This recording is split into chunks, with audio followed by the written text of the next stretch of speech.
Mwaka jana, na nafikiri hili ni jambo muhimu sana, mwaka jana iko timu iliingia kwenye uwanja wetu wa Mkapa na wakachimba kwenye nyasi hizi wakaweka dawa. Matokeo yake wameleta fungus na hasara kubwa sana kwa taifa. Imekuwa ni hasara kubwa na taifa limeingia gharama kubwa kwa sababu tu ya ushirikina uliofanyika kwenye ule uwanja. Kwa hiyo mimi ningeomba mambo matatu muhimu kwa timu zetu zote.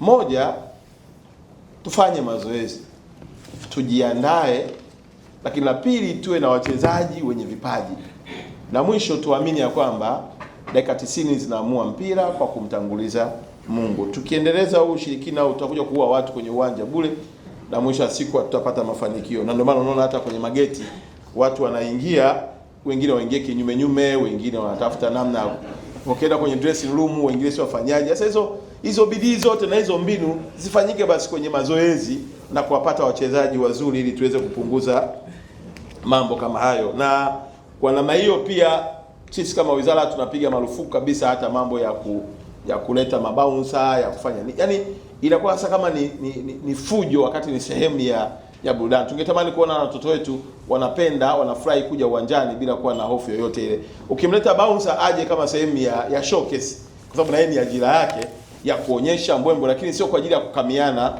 na kuja kuumizana uwanjani. Mheshimiwa Mwenyekiti, nafikiri pia nitakuonyesha picha, utaona hapa ndipo walipochimba na matokeo yake sasa ugonjwa ukaanza kuingia. Sasa sijajua ni timu gani, lakini unaona sasa haya yote haya yana asili kwa kiwango kikubwa sana.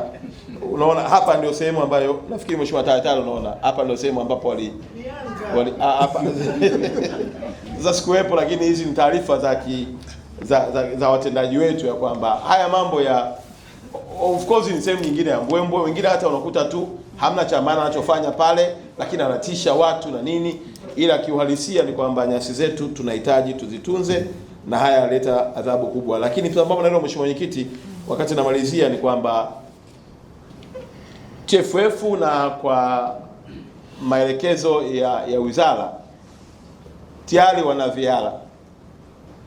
VAR ambayo sasa wanamalizia mafunzo, na sisi tunataka wafanye haraka iwezekanavyo ili uwanja wetu wa Mkapa ufungwe, na pia serikali tunataka tuhakikisha kwamba na uwanja wetu wa Arusha na wenyewe utafungwa VAR.